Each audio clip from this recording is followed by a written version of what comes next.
Good evening, everyone. Thank you for joining me. This is No Judgment here with Tish Ross, the podcast. I'm glad that you are here. Tonight's topic is going to be a difficult one. However, it is one that really needs to be, I think, spoken about more often. And just so you know, I had asked anybody that wanted to come on and discuss this particular subject. And I had two people that said yes. And so we are not professionals. We are here just to share our personal experience and opinions on the subject of racism. I'm going to bring in my guests. I have Elena Rodriguez and Allegra Havana. They are both coming in to share their personal experiences regarding racism. And one of the things that we're going to do tonight is we're going to share personal stories, explore maybe sort of in a roundtable why we think that racism continues to exist and why it continues to thrive, and also ask ourselves maybe how we can be a part of the solution and help others. So without further ado, grab your coffee, grab your drink, open your mind and your heart, and get ready to hear some very personal stories on this particular subject matter. I'm going to welcome in my guest, Elena Rodriguez. Hello. Allegra Havana. Thank you both for being here. I'm so glad that you guys have joined me. I have to tell you how this subject matter kind of started. And I know a young lady. She's young. She is a Caucasian young lady. Her fiance is African American. They are a beautiful couple who are expecting their first child, baby boy. They were sitting out on the bumper or on the tailgate of their vehicle, watching 4th of July fireworks, just enjoying their evening. And during the end, or sort of nearing the end of their evening, there was a truck that drove by, a truck of Hispanic young men. I think there were some older gentlemen in there as well, but for sure there were some young Hispanic men in the truck. Drove by, flipped him the bird, and called her fiance the N-word. And when I was having this discussion, we were chatting, it struck me, it really actually, I hate racism. It sucks and it breaks my heart. I don't understand it at all, but it does exist. But I think what broke my heart more is when we were chatting, and here she is in the most vulnerable, wonderful chapter in her life, in their lives. And she was talking to me and she was like, wow, my baby is going to be half and half. And she's already trying to figure out how to prepare him for the cruelty in this world, the cruelty that exists behind racism. Obviously, there's other things that we have to prepare our children for, prepare ourselves for, but racism, unfortunately, is one of them.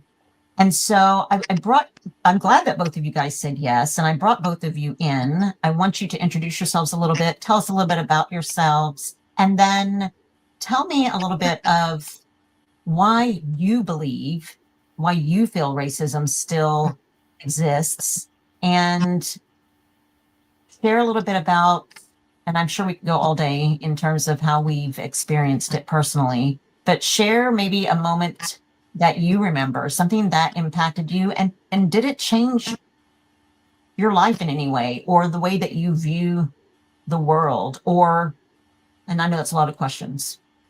So I'm going to start with you, Elena. Tell us a little bit about yourself, introduce yourself, and then share with us a moment that you experienced racism, and what are your thoughts behind why it still exists? Well, I'm Elena Rodriguez. I live in Indiana, Fort Wayne, Indiana. So I'm a Mexican American here in the Midwest. Just that alone makes me a little bit of a minority, because everywhere I go, I am surrounded by white people, Caucasians. But I was born here and I don't speak Spanish. It's all I know, but yet I've experienced racism. So I'm an entrepreneur, and I just believe in building your dream. But my first experience that I can remember was in first grade. And my parents grew up here in Indiana, a small town in Indiana, and they were entrepreneurs. And so they became very successful, opening one of the first Mexican restaurants back in 1971, I think it Mm. was. So very early on, one of the first, and there's a story behind that. It was leased by a white guy, and he thought he would get his money back. He didn't think that my parents were going to make it successful. So he kind of thought, let me do this. They're going to fail. I'm going to get more money from them. And it became a huge success. But Mm. with that experience, my parents, when I was probably around 2 or 3 years old, they moved us out into an area where we could have good education. There wasn't a lot of crime. We weren't in the city, but we were the only minorities. Okay. So my first experience that I didn't really even know at the time, I was in art class. Like, this will tell you how much it imprinted me at the time. So I was probably 5 or 6 years old. I was in art class, and one of my friends, I still remember her name. I graduated with her, but I remember her. We were coloring something, and I remember her looking at my arm, and she said, "Why is your skin brown?" And she said, "You drink too much chocolate milk. That's why your Mm. skin's brown." And at the time, I'm just thinking, like, what? And I don't think fast on my feet, especially I still don't.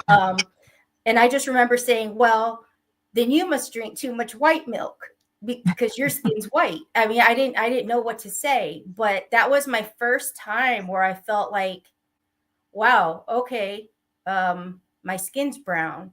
And it was said so loud. Everyone in the classroom, it got quiet. Everybody looked over at me, and I'll never forget that moment. I will never forget that moment. And I was, what, 5, 6 years old? Yeah. And so let me ask you this. First of all, I can relate to going to or being born or moved into a city where it was primarily Caucasian, and being one of the first Hispanic families in our school. And I think there was maybe 2 or 3 total, and then there's another, but enough to be able to count on one hand. And the fact that my dad asked us or asked our mom to not speak Spanish to us. This is it really just, it kills me, because he didn't want us to have an accent because he felt like we wouldn't get the same treatment, or maybe the treatment would be worse if we spoke Spanish and if we spoke with a heavy accent. And so, unfortunately, I don't speak Spanish either. Sadly, embarrassing. I'm just embarrassed to not. And the other is, I'm proud of my culture, and I'm proud of who I am. And it saddens me to think that my dad felt that he was protecting us, I feel like, and trying to give us an opportunity to maybe not be as mistreated, I guess. And so, Elena, let me ask you this. Why do you feel like racism continues to thrive? What is your thought? I believe I actually have the definition, because I wanted to actually, like, what is the true definition and how do we actually perceive it? Mhm. Right.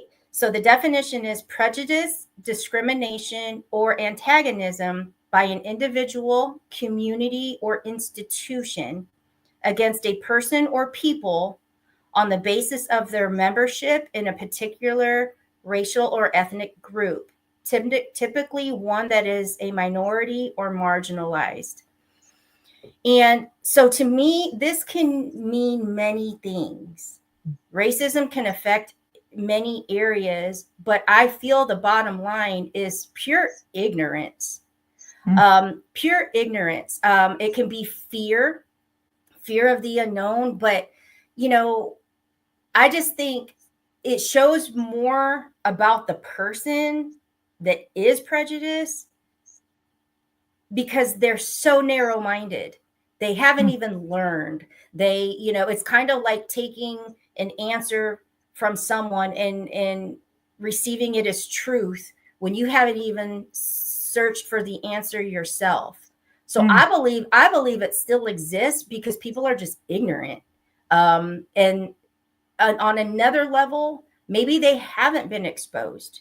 Maybe, when I think of when I graduated, I was still one of the only minorities in my class. So I wasn't really exposed to a lot of different ethnicities and races growing up. Now, racism even fell in my own culture because mm. when I would go to like grandma's on the weekends and go to the baile and go to dance and hang out, like they were almost prejudiced against me because they called me too white. I was too white. Mm. So I just think it's ignorance, bottom line, and people are too lazy to just really put themselves in environments that they can truly learn and expose themselves to different cultures. They're just assuming based on where they're standing without ever having been surrounded by anything different. That's just my opinion. No, I agree. I believe that there are so many in this world that follow the crowd. They don't even know why. They just do it because it's very elementary, very juvenile, maybe not even well, maybe elementary, but I believe that they just kind of follow the crowd. Yeah. Like you said, they don't even get to know these people, but it has snowballed into, you know, obviously hatred and yes, ignorance. But on the flip side, I think, and I want to get to Allegra, but I think also that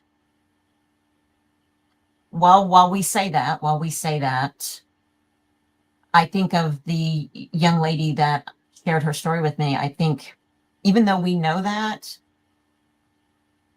how's that going to help her as a mama, the wife of her precious fiance? Like knowing that people are ignorant, but it still hurts. And it Mm-hmm. hurt you, and it hurts me, and I'm sure Allegra's going to share her story, and it hurts her, and sometimes it makes me think, what can I do? That's why I wanted to come on and have a Mm-hmm. podcast. Maybe this will be shared out so that again, people that have experienced racism can relate, and then maybe people that haven't experienced racism will learn something. That's the Yes. reason why I wanted to go live. And as I'm thinking of like the many different times that something popped up, throughout my years, it has been so silly. Like from where it's come from, it's made that Mhm. other person, gosh, just look, you know, really so ignorant, so closed-minded. But, I come from within my family, we've got a lot of mixed races. We got a lot of, mixed uh cousins and things. And so it's really just taking the time to get to know other people. There's nothing to Absolutely. fear. There's nothing. It's like I don't know how deep rooted it goes, and I'm sure every circumstance is its own. But one of my cousins married a Caucasian, and he tans very dark, right? Mhm. So when he plays outdoors sports, and in the summertime, he just gets really dark. His skin Mhm. gets really dark, and his two children are really pale skin, red curly hair, blue eyes, and he had them at the park. His own daughters had them at the park, and one of them was acting out, and so he was disciplining her on the bench, and someone at the park called the authorities and thought that he was like kidnapping them or stealing them or something, and he's like, these are my children. So we it's touched home very, very close. And so I don't know. I think conversation is a place to start. What you're doing here tonight is is amazing and awesome, because I think it does need to be discussed. It just makes me sick. Like that whole story sickens me. That is ignorance. That is a huge sign of ignorance. Okay, I'm going to move to Allegra, but I'm going to read a comment super quick. Christy Bet says, we have a neighbor who doesn't like our Black neighbors, and they started harassing me because we're friends. I had to get the sheriff involved. You hit the nail on the head, Elena, when you said ignorance. Melinda Dobson says, times have changed so much. My grandfather owned a restaurant in the 50s, while not a prejudiced man, but had to be because of the times. No blacks eat in restaurants, no water fountains. Yes, there were specific water fountains that were for the African American and specific for whites, which I don't get it. Allegra, I'm going to bring you in or unmute your mic. I was getting a little bit of feedback, and so that's why I muted it. So introduce yourself. Tell us a little bit about yourself and your experience with racism. Certainly. Hello, everyone. My name is Allegra Havana Pacheco, and I am from New Mexico, and I have always lived in New Mexico. I am Indigenous, Spanish, and Mexican, and I am bilingual. And my story is one that I grew up in a small town, and we were all minorities. So in other words, where I grew up, it was a lot of Hispanic people. Um, However, because I grew up in a family that had a business, I was exposed to other things at a young age. And first of all, I just really want to thank you so much, Tish, for bringing up this topic, because I know that it's a very sensitive one, but I feel like it's something that really has to be talked about, because the more that we deny it, the more that we sweep it underneath the rug, the more that it's not going to go anywhere. And it exists. And Yes. Unfortunately, when I was thinking about instances, I have about 10 plus instances that I have experienced with racism. And the first one was through my father. So, as I mentioned, my father has always been a businessman, but and he's also a veteran. Growing up, I saw how he was treated differently because of his skin color as a businessman. I heard stories, just like the woman that commented on your show recently, about how when he would go to restaurants as a truck driver, he would be denied service at certain locations because of his skin color. So that was the perspective that I had. Even though I grew up in a not really diverse environment, we were all Hispanic in the area. Because I was exposed to other things, I was able to see different parts of the world. And when I first went to college, I was 18 years old, the first time that I experienced racism. And I was at the swimming pool in my college that is in New Mexico. And I was inside the pool, really excited, never had a pool. From a small town, we don't have pools. So I'm in the pool, and all of a sudden I hear a group of Caucasian people that were sitting, hanging out in the lane next to me, saying, "These dirty spics are everywhere." And so, of course, I looked around like, what are they talking about? It was only me in the pool. So that being said, I was appalled. I was shocked. I never experienced that myself personally.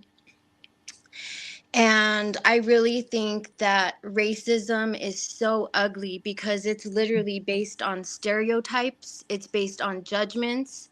It's based on what somebody looks like. And I'm sorry, but we all bleed red when it comes down to it. And for me, my most recent incident was about a couple of years ago. Being originally from New Mexico, many times we have people that will move into this area of different cultures and come here and try to disrespect the culture, I guess you could say. They have a stereotype about the culture. They have no idea how long we've been here, if we've been here, or even a concern to get to know the culture. So part of what my mission is to really embrace the Hispanic Latino culture and to showcase my culture and to showcase all of the beautiful things in it. We have a beautiful culture, we have beautiful food, we have beautiful people. Mm. Um, and I feel like when we share that with the world, it gives people an opportunity to get to know us on something more than just skin color. But going back to my recent example, this was during COVID. I was in a traffic situation and I was in a vehicle. And during that time, of course, you didn't want to get around anyone. We were all wearing masks, right? So Mm. I was trying to go, and the gentleman in front of me got really mad. He was an older gentleman, a white older male, and he got off of his vehicle, came to my vehicle, and started calling me, pardon the French, a fucking wetback.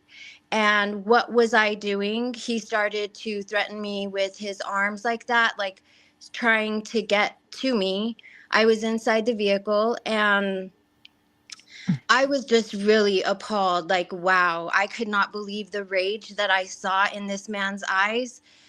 So I rolled up my window, let him do his thing. I called the police later. I had several witnesses that witnessed his behavior towards me and how he was trying to basically assault me and calling me names. The guy was not from New Mexico. He was visiting, but that's just the most recent example of things that are so ugly. You know, we don't even know anyone's background. We don't know their story. We don't know if they had a bad day. And to start slinging racial slurs, I feel is just so, so sad. And where we've gone today with it, it really needs to be addressed and it really needs to be stopped because, as you mentioned, and Elena also mentioned it as well, I have experienced racism myself from my own people. Mm. I have been in an interracial relationship before, and I got hell from that from my own people. I got hell from that from everyone. And to me, I just think it is so petty and so ignorant, as Elena mentioned before, to judge somebody on something so basic like Mhm. skin color and something so basic like race. And you see, in my opinion, today it's becoming more and more comfortable to treat people like shit because of their skin color. And I'm not standing for that. And I'm not okay with that. And I encourage everyone out there that if you have experienced it, you have the right to speak up. You have the right to express yourself. And most importantly, you have the right to defend yourself. God made us all equal. We are all his children. I love everyone that is God's child. It does not matter to me what color you are.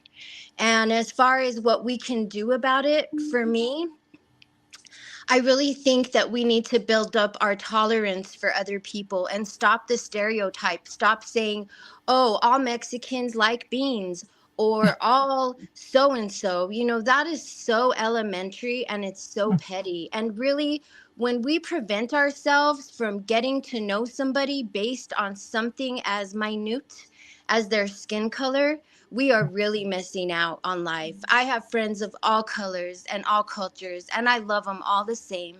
And I feel like we need to really just embrace each other as God's children, as God intended it, because that is what we are. We are all equal and we are all God's children, and that is my perspective. I love that, and that is so true.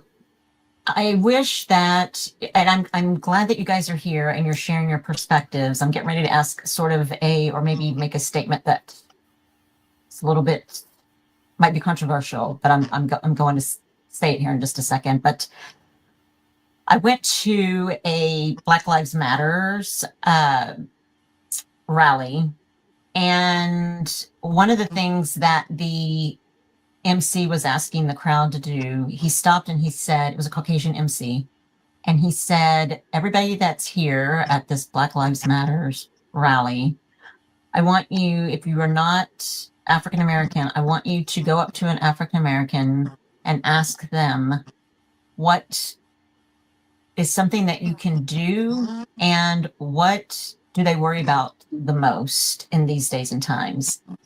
And I went up to a mother and her son, and her son was in high school. And she said, what you can do is to continue to defend those that won't speak up for themselves. If you see somebody hurting someone or saying something nasty because of someone's race or skin color, step in and defend them, protect them. Then she said the thing that she was most worried about was her son getting in his car, driving to and from school because of the, not all police are pulling people over because of the race. Not every police officers or policemen, policewomen. Her concern is that because her son is African American, that he's going to get pulled over and drug out of the car and beaten and possibly killed. We've seen it. Police officers whole body, knees, foot on someone's throat, and they couldn't breathe and they passed away. And so she was concerned about that. And as she was telling me this, I was sobbing. I was like, because she said that every morning before he would go to school, every morning before he would drive to school, she would make him sit in the car, start the car, and press on the brakes to make sure that both brake lights were working. She wanted him to test the blinkers, the left and right blinkers, to make sure the blinkers were working. She went to the front and wanted him to turn his headlights on to make sure both headlights were working so that it wouldn't give the police any reason to pull her son over. And I thought, how sad is that you have to do that prior to your child driving to school. And I think and I'm going to say something, and gosh, I hope that, well, I'm just going to say, it's my thought. I don't know anything, and this is not, well, it could be political. I don't know. People can make it political, but I don't know anything about what's going on with this ICE group. Okay. All I see is what I see, honest to God, is what I see on TikTok. And I don't know if this statement's going to be good or bad, because I don't know, because I am Hispanic, because I'm not African American. But one of my thoughts while all this is happening, there was this, rally down the street from where I work. And we were getting alerts and warnings that, it could turn into something unpleasant, and that the police or that ICE might come down. And for the first time in my life, I was where I work, and I have 2 Hispanic girls that work with me. I was afraid to be Mexican. And I thought, because according to TikTok, again, I don't know if this stuff is real or not, because you never know. Maybe it is. But that these members of this group were coming and grabbing men and women who were actually citizens of the U.S. And I know TikTok is not always right. I know. What I'm saying is if any of that is true, which the news exaggerates and all the things, but for the first time, I was afraid. I was afraid to be Hispanic, because I thought someone was going to come and yank me because of my race. Mm-hmm. What are y'all's thoughts on that? I'm sure I'm misinformed. What are y'all's thoughts on that? Well, I can speak to having 2 sons who are full Mexican. Their father's Mexican. I'm Mexican, so therefore they are Mexican. And they're 20 and 24 this year. But when my oldest was learning to drive, it's a real thing. You actually go through a different kind of training on if you get pulled over. And these are things that you should probably teach your child regardless. Yes. Normally we're teaching them how to drive, but we don't really break down if you get pulled over, right? But my husband at the time, their father, so we're talking, you know, 30, 40 years ago, he was hanging out with some of his cousins and some of his friends. And he went to an inner city school that was predominantly Mexican and Black. And so that's who he grew up with. And they're hanging out, couple friends, Mexicans, Blacks, just hanging out, not doing anything. Their car was parked.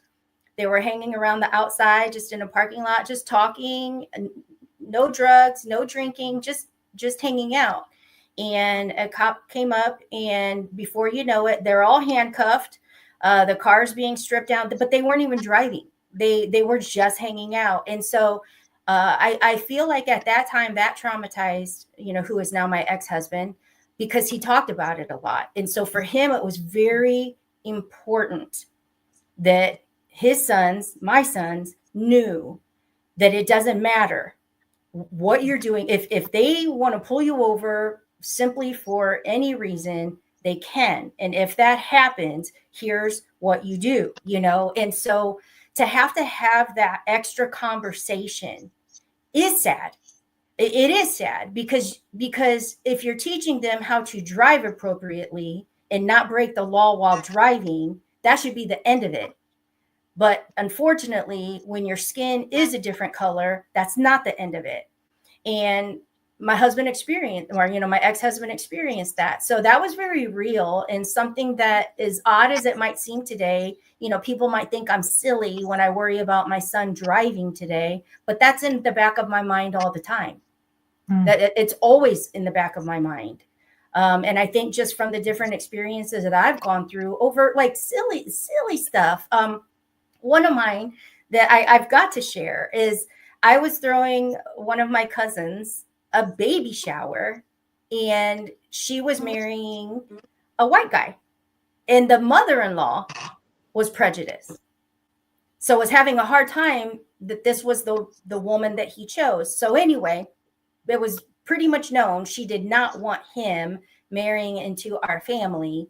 But I'm hosting this baby shower now, and I'll just never forget that. I mean, in this, it's silly, but it's a for real thing. And so we've got crock pots that, we're all at my grandma's house, but we're making crock pots. And so she's going through the crock pots and asking me, so what do we call these dishes? And I said, that would be meatballs and hot wings. Because it was freaking meatballs and hot wings. And in just that, again, ignorance, like it's meatballs just like your meatballs, and it's hot wings out of a frozen bag. But like, what do we, like, she didn't even want to like touch it. Like, what do we call these dishes? And I literally was like, meatballs and hot wings. And so it doesn't matter what extreme it is, it's still ugly, it's still ugly. So I mean, I laugh because it is super silly. It is, at the end of the day, it is super silly. I think where it gets to be tragic is when obviously it's gone to the extreme that we know in history, right? In history, it's slavery, and it's gone to the extreme, which is, it's sad, but it too is ridiculous. I just don't, I mean, I don't understand it. I don't think any of us do. How about you, Allegra? What do you think? And I know that I sort of brought up the ice, and again, like I said, I don't know anything about anything. I don't watch TV. I scrolled through TikTok and watched some of the horror that I was like, holy smokes, man, I hope my driver's license is current, because what happens if I'm nabbed? What's going to happen? What are your thoughts on that? Just thoughts. So, thank you for bringing that up because I think that a lot of people don't know about ICE because they may be in areas where ICE is not at. So, I'm in an area where ICE is here and it's real. And to touch on the topic about being afraid to be Hispanic, yes, certainly. I have had conversations. I just met with some family in Las Vegas, and I had conversations with family members over there that said the same thing. They encouraged me to get my passport. They told me that they're concerned about that, about being nabbed by ICE. And for some people, it's a real concern. And I know that if you live in an area where maybe you don't have that in your neighborhood, maybe just be open to the fact that it does exist and it is real and it is happening. And I have seen several federal vehicles in my town over the last few months, last month. And I think that because going a little bit further into detention or corrections, racial profiling, um, I believe racial profiling exists as well. I am a person who has had experience with detention, and that's all I'm going to say. However, I'm going to say that it is something that is not a humane thing, and many of the minorities are the ones who are in the correction system, and that's something that also has to be addressed as well. So if all these people are committing crimes out there, why is the population of most of the correction systems minorities? And that's just a question that I would like to put out there for everyone to ponder and to think about. Surely it's not just brown people, black people, native people that are committing crimes. So why are we the ones that are the majority of the prison population? And why, these are all just questions that I'm throwing out there. Why is this thing with ICE scaring so many of us? So many of us. There's older people that I know, there's, aunts, cousins, ninas, ninos that are afraid of it. And I think that that is ridiculous. That is not what this country is about. And thank you so much for bringing that up, Tish, because I think it is something that, yes, it has to be talked about, and it is not comfortable to talk about it, but that's the only way that we can get progress, in my opinion. Yes, that is true. And it is uncomfortable to talk about it, especially when I'm ignorant to it and watching or gaining maybe my knowledge from TikTok. But at the same time, knowing that I had two young Hispanic girls working with me at where I work, and they were even saying those same words. We're afraid. We're afraid. Should we lock the doors? And like I said, I'm not comparing myself to any other race. But then it made me super sad, because then I thought, I'm sure that this is the daily for African American people who might be afraid to be, Black every day. And it really, really made me stop to think about that, thinking that, I'm afraid now because I've got two girls that are like, what if they come get us, and I was trying to say, no, they're not, and trying to be the mom. But inside I was like, wow, I pray that they don't. And, them saying, should we lock the doors to the place of business that I work at? And I said, no, we'll be fine.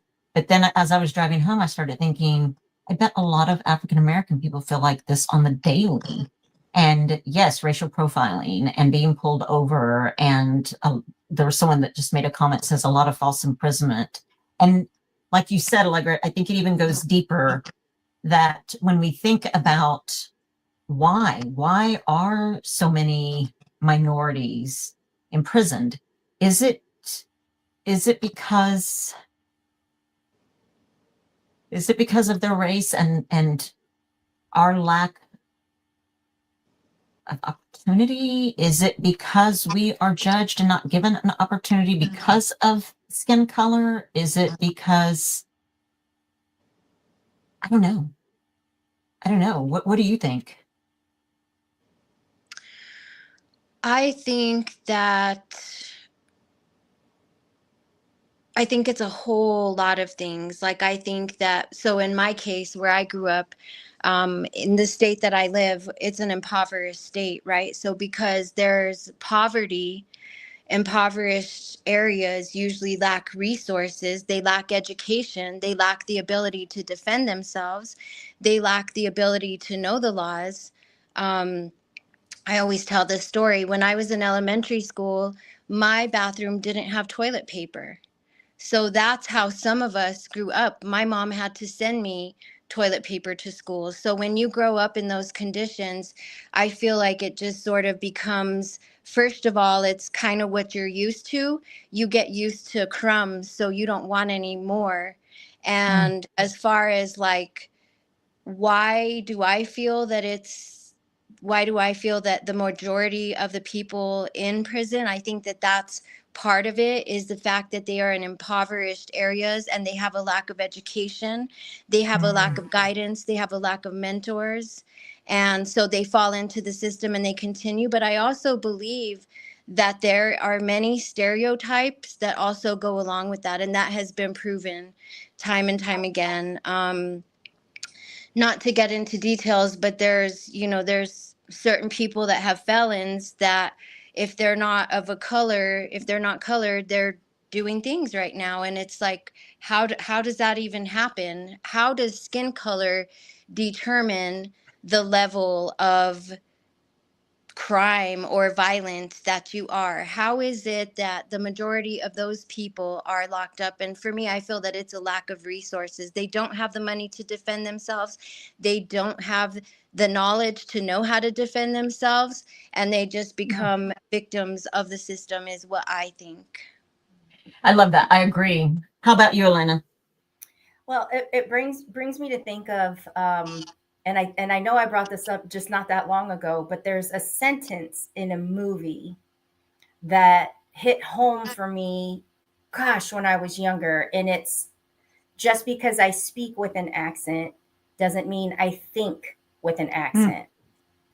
And so I think a lot of times, again, just being Hispanic, that's my perspective. That's where I'm coming from. And so just knowing that there are people that have an accent and they're judged, they're treated differently. They are thought that they're stupid, not as intelligent. When I think of my grandmother spoke only Spanish, and yet she learned how to understand English, and she learned how to write, and she learned how to, count her money and do all of these things. But because she had an accent, I remember going to the grocery store with her when I was little. I would sit on the cart, on the bottom. That was one of the things that I looked forward to every Saturday at 10 a.m. That was when she mm, went to the grocery store. But to see how she was treated, broke my heart. And I think I was around like 13 or 14 when I saw that movie, and that one line, just because I speak with an accent doesn't mean I think with an accent.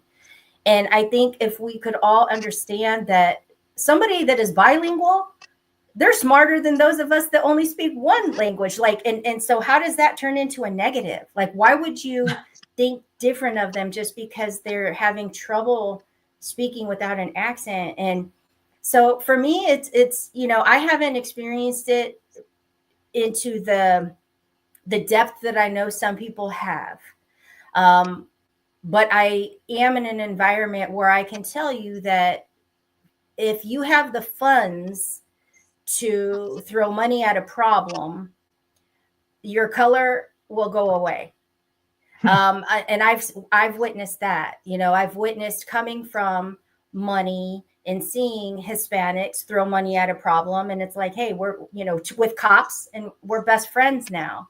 So I think it just depends on the character of the individual, mhm. because it's almost like in a moment, then the prejudice goes away because now there's a new color involved, and it's called green. And so I've seen some pretty ugly things.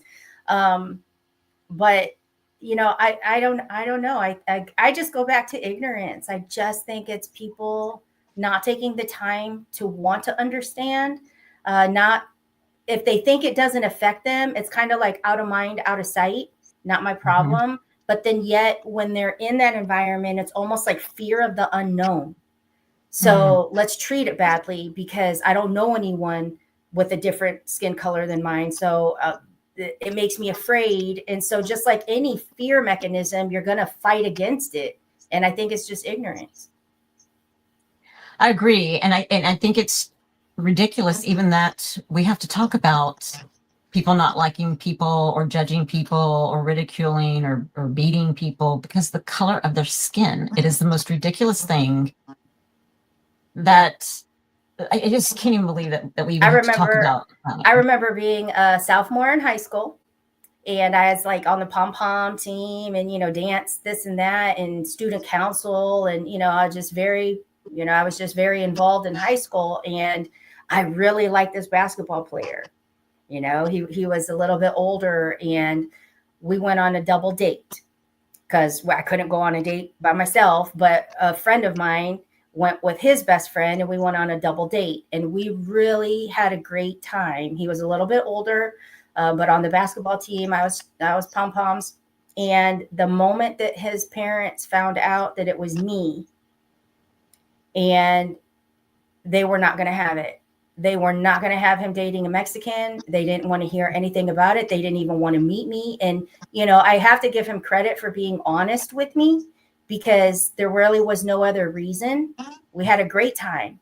Mm. We kind of liked each other, but I respect him still to this day for being honest with me about that. But that came from his parents. They didn't even want to get to know me. And so those are my personal experiences, and I don't know how we change it in the big picture, but I think that it begins with each one of us, like each Mhm. one of us individually taking the steps to reach out and figure out how can we have the conversations, how can we make this not okay. I don't know. Exactly. And that's what I was going to wrap up in and thinking, what kind of hope, what hope do we have in terms of making this end? Will it ever end? Just educating people, and I hate to say, trying to or tell people that they need to have tough skin, but for me, I'm the type of person that I can pretty much let anything roll off my back and whatever, if that's what you think of me, I don't care. I'm serving the Lord and the purpose that He has for me. I don't need your approval. I'm not serving you. I would love to get to know you as a human being and celebrate you as a human being, regardless of what color your skin is. Let me ask you guys this before we go. And actually, there's a couple of people that have some really good comments here. Let me just read really fast and then I'm going to ask you guys. So, one guest says there are good and bad people of all colors. That is true. So true, Christy. There are just as many white people committing crimes as well. Melinda Dobson says, hey, I have a Texan accent and speak slow and deliberate. Some people say Texans are slow and stupid.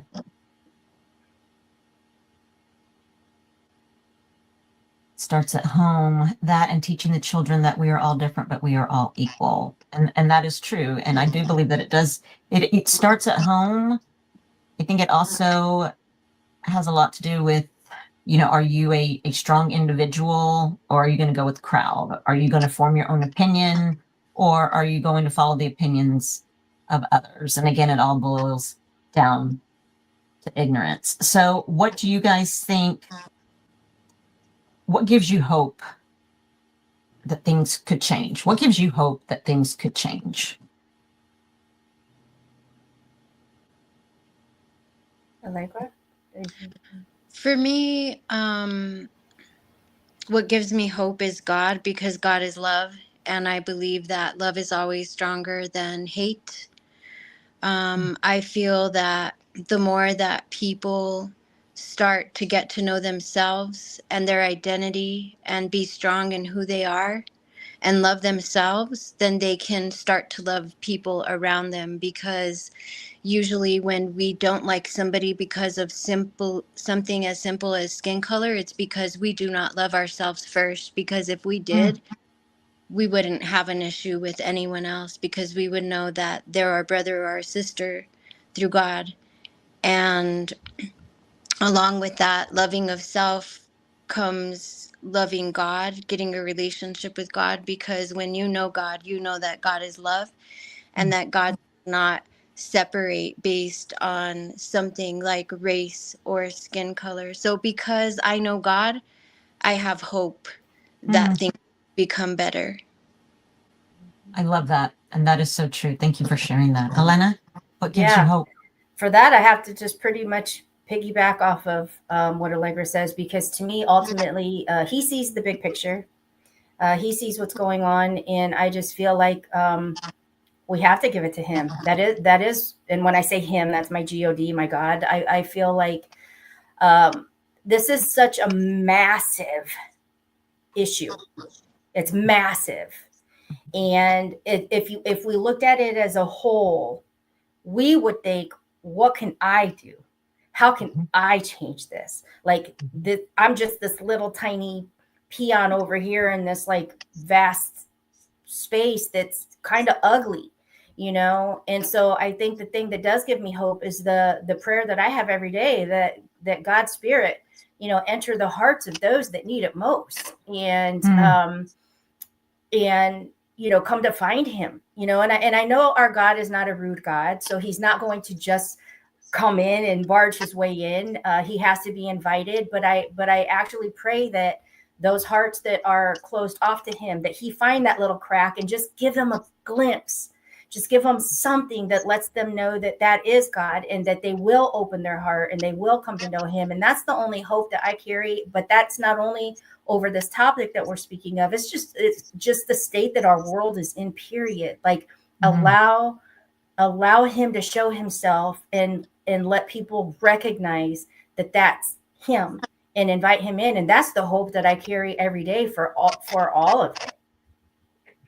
Absolutely, because his love is transformative. There's no one on this earth that can change you. Like you said, a little crack, let him in.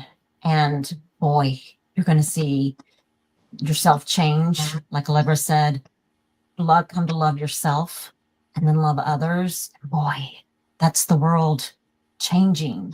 I mean, if it can change to bad, why can't we make it change for the better? And I think that if we continue to discuss things like this, my hope is that someone who has experienced racism will listen to it, and someone who hasn't experienced racism will listen to it, and maybe just gain a little bit of knowledge, or maybe it will transform or help them rethink, reshape their way of thinking about others. It's skin color. And I do want to share, when I think of hope, and this is something that maybe everyone else will put in their back pocket. But for me, hope means HOPE, and that is help one person every day. And that's just the little bit of hope that I can pour out there, is if I am helping one person every day, then maybe, just maybe, that's the ripple that will make the difference. And that's the hope that I live with every day. Amen. It is a ripple. It's a ripple effect. So we'll keep on talking about it. We'll keep on standing our ground. We'll keep on defending ourselves and others, and be the voice for the voiceless. And that's the whole reason why I wanted to bring this podcast to light, this subject to light, because of the way that a young lady was feeling and the time where she should be her happiest. Now she's worried that her son, who is going to be biracial, now she's trying to figure out how I prepare him for this cruel world. And it's a cruel world, everyone. It doesn't, none of us are immune, but I just felt I need to do something about this, because someone is in the best time of her life is feeling great worry. So yes, thank you both for coming on. You guys are amazing. You have some comments here. It says, what lovely ladies these guests are. I agree. Everyone says yes. This hope allows us to make choices that is above skin color. And we do have a special prayer request here from Melinda Dobson. She says, please pray for me and my family. My mama's funeral is tomorrow. Most definitely, Melinda, I am so sorry for your loss. So we'll be praying for sure. Thank you both for coming on. I appreciate you guys sharing your opinions, your experiences, and we look forward to having even better, bigger, deeper conversations such as this. And I thank both of you for being a part of this. Until next time, everyone, you guys have a good night. We'll see you again. Bye.